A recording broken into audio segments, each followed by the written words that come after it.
what was the official sales of your album? Did Motown? I never really got a number, man. You know, and like I said, Forget I Was a G was on Jason's Lyric, the second song on that album, and I don't know what the single did off that. It was a little who's gonna promote the single type thing going on. You know what I mean? But I mean, you Jason's remember Lyric was probably one of the best. I mean, those days we had the best era for soundtracks, and I had the Jason's Lyric soundtrack. It was, those days. I mean, that's when you had Above the Black Men Rim. United. Yeah, yeah. Well, yeah, Black. Above the I was Rim. just watching that. We were just talking about Black because I do a Clubhouse talent show thing with Joe Little from the Rude Boys. Like Okay. you had Joe. Well, you had Joe on your Yeah, yeah. platform. So Joe was behind with the white hat on, and you could hardly see him. And I'm actually gonna do a project like that coming up soon, and I'll keep you posted on that and what song we're gonna do because it's a well-known song. But we were actually called up. So I believe it was Sam Sapp that worked for Mercury. He wanted to Forget I Was a G for that album. I've done a lot of soundtracks too, because I like soundtracks. Yeah. But Sam Sapp had wanted that for the album. Now you have to also think it sounds easy, but the labels have to figure out who's going to do what, right? Yeah. And it could be a tug of war or this and that war. It's hard. Do we put clips in the video? Do we don't? So it has to be some continuity between the labels. But we still agreed to make that our second single, and we still agreed to put it on Jason's Lyric soundtrack. Black Men United. I get a call. I don't know if it's from my A&R guy, but they say, hey, they want you guys to be in Black Men United. So I'm like, word? And they like, yeah. I said, that's what's up. I mean, I didn't know the song. I didn't know nothing. All I know is a bunch of artists gonna meet, do like a We Are the World, John. Yeah. Up to date. So I'm like, cool. I drive up to New York, a couple hours away. And this is just the truth. It's not like no thing I'm trying to say that, but I'm just telling you my connection with Jason's Lyric soundtrack. So drive up a couple hours away, and we sitting in the lobby, I think in the lounge. Brian McKnight's out there, because he helped produce the project. Yeah. So Brian McKnight's out there. I didn't know D'Angelo. He was still kind of bubbling under. I don't even know if Brown Sugar was crazy yet, or maybe I gotta remember. You know what I mean? But it was out in that time where he was still he was blown up behind the scenes. Everybody knew he was gonna be big. Because people can't blow up behind the scenes too. You know what I mean? Like us in the industry, we know when somebody's gonna come out and be fire. Plus the business is gonna push them like that too. So you got a good chance. So we played pool outside of the lounge joint, and for like maybe a couple hours or so, I don't know. And then somebody came out and was like, yo, I'm sorry, y'all, you know what I'm saying? Y'all not gonna be on the joint, you know what I'm saying? That's it. And I'm just so I'm like, and then everybody's kind of looking around, like my manager was there. I think he came up and my brother, and everybody's kind of like, whoa, like we just drove all the way up here, waited all the way up here, like totally wasted our time, And somebody else came and told us, like not even I don't know whose decision it was, if it was Brian McKnight's, D'Angelo's, or whoever. I know Brian McKnight was playing pool with us out there chilling. He didn't say, hey, y'all. I don't even know if he told us, but somebody told us. And now my crew, people, I wasn't with a whole bunch of people, you know what I mean? Because I never really had a role like that, but everybody was kind of willing to get a little like, what? And I was like, shh, that's just, it's all good, I said, it's all good. Let's just beat it. It's all good. Thank y'all, And then but on the soundtrack after Black Men United, Forget I Was a G, we went on the Jason's Lyric tour. The song is in the soundtrack at least about 2 or 3 times or so. I don't know, I forget how many, but at least 2. And I felt like they felt like the song was a real good fit for the movie. And I wasn't trying to compare it compare it to like 30 R&B artists. You know what I mean? With a great song like that. But I'm just saying, I would have loved to be a part of it. But I still got to be. We still had a chance to be a part and to be associated with the movie and the soundtrack. You know, and B. I mean, they would have put that song up. They would have put "Forget I Was the G" #1 on the album if it was like Black Men United. I mean, you got to put that number. Yeah. But I mean, if it wasn't for that, we definitely would have been first on the whole soundtrack. You know. Yeah. They love that song for there. They put it in there twice, and like I said, so they got the usage from that song. The video had clips in it. We had a version with the video clips, that Marty Thompson did and all that, man. So that was cool. That was cool. Little factoid story how we almost got to be in Black Men United. Right. Yeah, I mean, and you just never know. But as I said, the song on its own, I mean, I think if I ran a poll and said, which song do you remember? You know, Black Men United, Forget I Was a G, or Black, Black Men United, You Would Know, or Whitehead Brothers, Forget I Was a G. I think most people, I mean, back then it was like a nice celebration, you know, like the Wheel of the World, but it wasn't, the song itself wasn't as memorable as your song was, but it was a collective. It was a good sort of like, yes, that's nice, especially when they did the performance. I think on Soul Train or something like that. You know, you had some real powerhouses in there. But so the album is doing well. I mean, you have two big singles, you know, two top 10 singles and stuff. You're touring. What you know? Then we don't see no second album. What goes on? Well, like I said, the regime changed to New York. Now Oh, the is that Uptown. when Andre and Jimmy come around? Yeah. So Andre Harrell's, rest in peace to him, man. In charge now. We get a Glenn G Wiz, brother from Heavy D and the Boys is our A&R now. Oh, G Wiz. Yeah, G Wiz, man. It's the brother. That's speaking to next week. Okay, I'll talk to him. Oh, for real? Yeah, man. Yeah, that's our brother. So now we got a whole different crew thing. We get with Big Bub. Have you heard "Feel Your Pain"? No. So yeah, we did a video for "Feel Your Pain." We did a song called "All Right." So we did two songs, and what do you know? We got back on Soul Train again for the third time. So we got that far with a single. You know what I mean? I think we didn't come back and keep hitting them with singles. You know, we didn't grow up with Andre Harrell's crew. So when we got there, we weren't really familiar with them. We had to get to know them. We were just getting to know everybody. You know what I mean? It's about the relationship. They have so many people that they work with, that they made their careers with, that they use. And so like when you work with Andre Harrell and that Uptown crew, that MCA Uptown crew, you know, you got to go through Big Bub, you know? Oh, are you kidding me? Like Usher did, like Mary did, like everybody did, like Jodeci did, like everybody. So we weren't any different. We went through Big Bub. So if you hear the single I did, "Feel Your Pain," you'll hear Big Bub kind of prominently featured as almost like another Whitehead brother, you know, because that's how loud I got him in the background.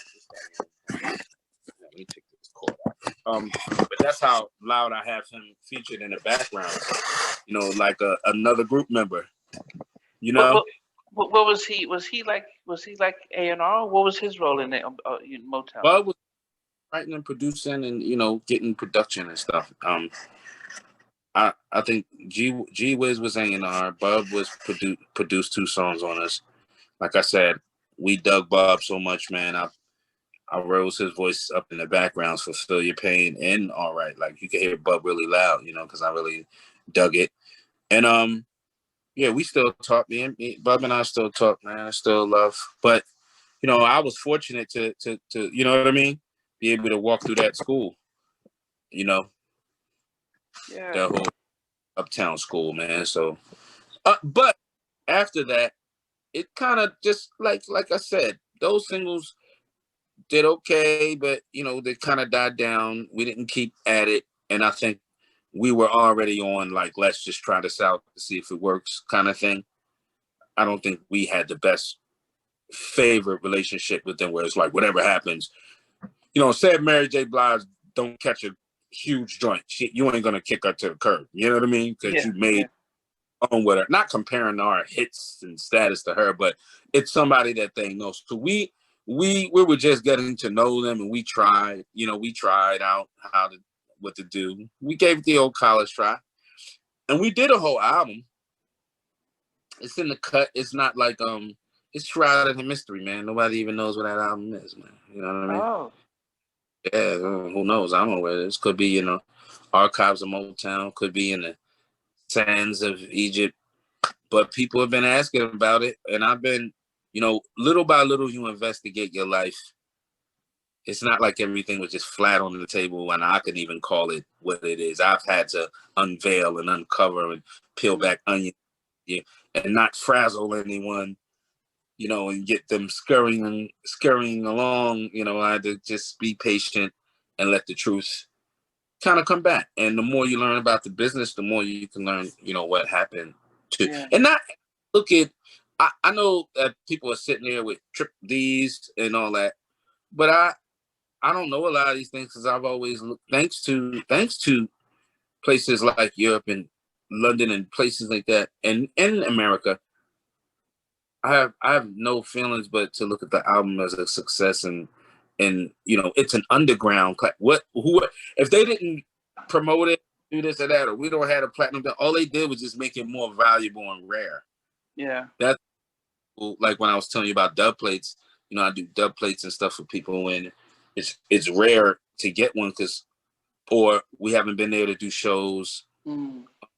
Yeah, as we spoke about, my brother passed away, so we won't be coming back together, and hopefully I can make it over there to do a couple shows and deliver the joints, Yeah, I mean, we're just as we're getting towards the end. I mean, so the thing didn't work out to Motown. So did you guys part ways?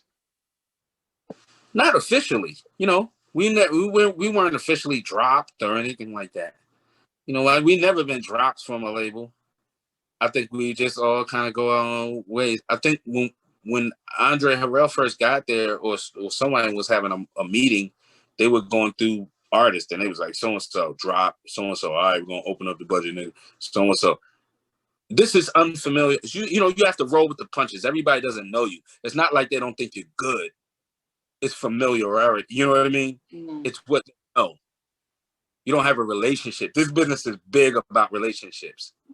So they didn't sign us. Andre Harrell didn't sign us. So we were there, And who's to say how familiar he was with our music or whatever that went on when the meeting went down? They were like, so-and-so.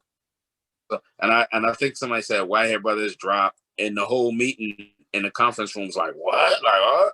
It was like, oh, okay, I guess not dropped.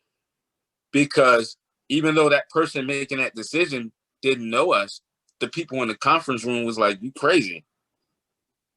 Like, you know what I mean? Like, Whitehead Brothers ain't whack. And that decision was changed immediately. So that's how we got even chance to work with. And if he had dropped us, I wouldn't have took it personally because we didn't know him. Yeah. Didn't know Andre Harrell. We had to develop a relationship, with his crew. Yeah. Like Glenn, love as a brother now. Like Bub, as we love as a brother now. The publishing people like James Jackson, all the people that Eddie F and all that. Like he kept it, Sugar Dice and Jimmy Jenkins, like you said, all the great people who he kept around him. He kept around, Yeah. A lot of those people around for his whole life, and that says a lot about a person, to be able to, your crew from the early 90s and, late 80s, him, he was in Dr. Jekyll and Mr. Hyde. Yeah. But taking his crew, Heavy D and all the whole, and ushering them into another era, and making so many hits in just a short amount of time, if you really look at it, Yeah. So I mean, doing it for a while, but go ahead. Yeah. I'm sorry. No, I was just saying then, because here you and your brother now, you've seen the difference, and you sort of part ways and stuff. Do you guys then focus on going into producing and writing, or do you then think, let's be on the road? Yeah, I tried to do both. So I was juggling. I was really spinning all the plates, man, because I was, producing us. Other people wanted songs when they heard our stuff come out, of course. And then of course I had to go on the road too. So I was getting the whole, and being the artist that sings the leads for the singles, not all of it, because my brother of course comes in and does it, but I sang both the verses for 187 Forget I Was a G, only because that's the way my brother wanted it. Actually, I wrote the rap when I was singing it down going freestyle, and I got to the rap. I just said that rap freestyle. I used to hustle on the block, pull out block, lick some shots, a bumble clock, bumble. But that was a freestyle off the top of my head. So when I was done, I told my brother, yo, you got to do that rap over. He's like, what? I ain't doing that over. That joint crazy. I was like, no, you got to do it over. You ain't going to be on a record if you don't do it over. You just going to have a couple of ad-libs. You at least got to do the rap. Plus, he was a great rapper and could write like freaking Biggie, like to me. So Jay Step was like, all right, I'll do the rap, but I'm not changing it. I'm going to do that rap. And I was like, Ghostwrite for the infamous Jay Step, like his raps though. Like, I write songs for him, but I don't write no raps for him. Yeah. My brother rap, like real nice. And that's how he went to do that rap, I wrote it here. So there's so many funny factoids inside of music that people don't. But when Forget Out the G came out, I like to mess with people's heads anyway. So I knew what people were going to say about 187 with the Jodeci thing, but that's not my story about it. And if you do hear any similarities in it, maybe I did those subtle little things just because why not? Let's just go at it, why not? But then in the midst of all this though, so you do your production, your brother's probably on the road, so I mean we're talking about 96, 97, so good 13, no, was it 13? No, well, that's 23 years. We haven't seen or heard from you in quite a long time. I know that when I interviewed Buddy weeks from Intro, he mentioned you and Horace doing stuff around and stuff. But what is it that you've been doing over the last couple of years?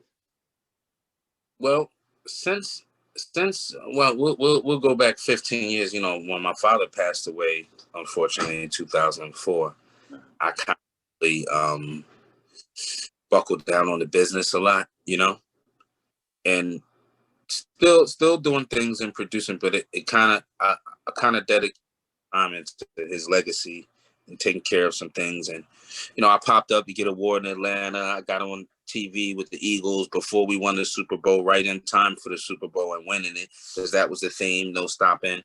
I collected an award for him on the Walk of Fame in Philly, and did a few things, and took and taking care of some of a lot of the business that was kind of unattended to.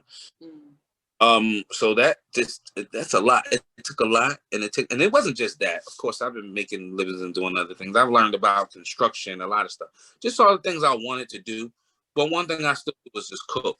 Now, getting out there as the Whitehead Brothers, yeah, we didn't quite make it before my brother passed, to get out there in Europe back again, because that's all we wanted to do. We wanted to go back to Europe, to London. Not the States. You didn't. Not. Well, no. We dig it here. We never toured with a live band here. So, I've done live shows here, but not as the Whitehead Brothers. Not really, except rehearsal. So, I mean, I don't really have anything to prove to America like that. I mean, we're here. I'm always here. They know how to reach me. I feel like a big obligation to the people who lifted us up there, and I've built like an army over there since then. Not saying that America doesn't matter, of course they do, and that's what we built our thing.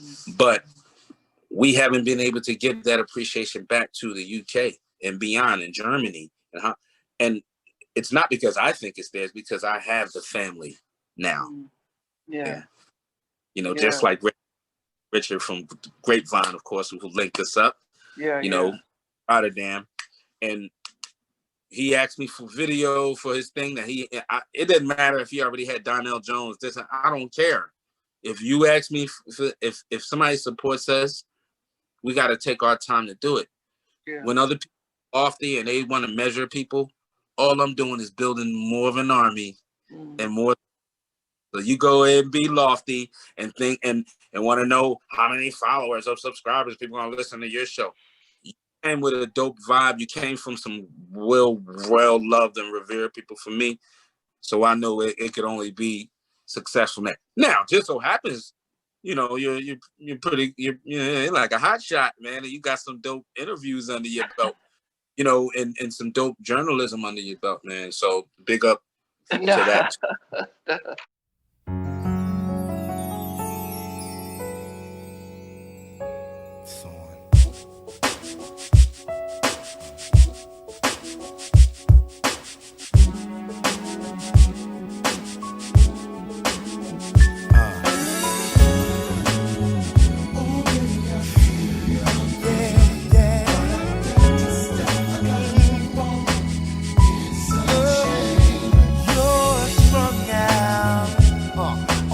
Talk to you, baby. I think it's time for us to go our separate ways.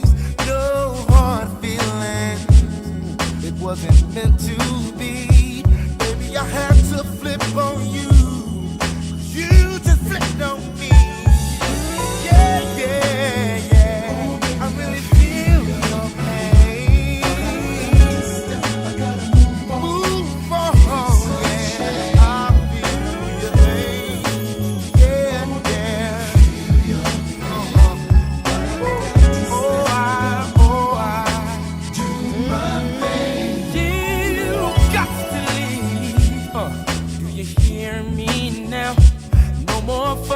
Cause there's nothing left to argue about. I've got to move, cause I'm not feeling you yet. When I think of how you did me wrong, I just can't go